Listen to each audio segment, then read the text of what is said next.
کتنے آرگینک تھے یہ مظاہرے جب یہ شروع ہوئے؟ مہنگائی کے حوالے سے بات ہوئی اس کے اندر جو مظاہرین تھے ان کی طرف سے، یا آپ سمجھتے ہیں کہ شروع سے ہی اس کے اندر کوئی بیرونی مداخلت شامل تھی، یا اس کا آغاز جو ہے وہ خالصتاً مہنگائی کے خلاف ہی ہوا تھا؟ دیکھیں، لیجیٹیمٹ رائٹس ہر ایرانی شہری کا حق ہے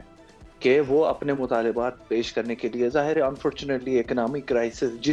جس کی جڑ وہ یونیلیٹرل اکنامک سینکشنز ہے، بدترین سینکشنز ہے کہ 45 46 7 ایئر سے ایرانی عوام پر ان پر مسلط ہوئی ہے، اور ابھی تک کنٹینیوسلی گاہے ڈفرینٹ پولیٹکس پر ایران پر امپوز کیا جاتا ہے۔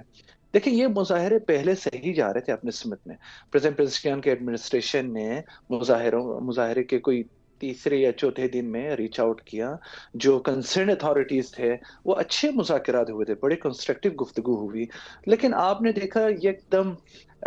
اس کو ڈائیورٹ کر دینا اور ڈفرینٹ سٹیز پروفیشنل کیپٹلز میں اس کو ایک وائلنٹ شکل دے دینا،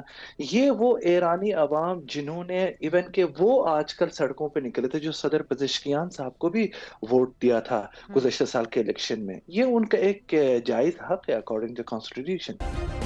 سبسکرائب کریں اور بیل دبائیں تاکہ کوئی خبر رہ نہ جائے۔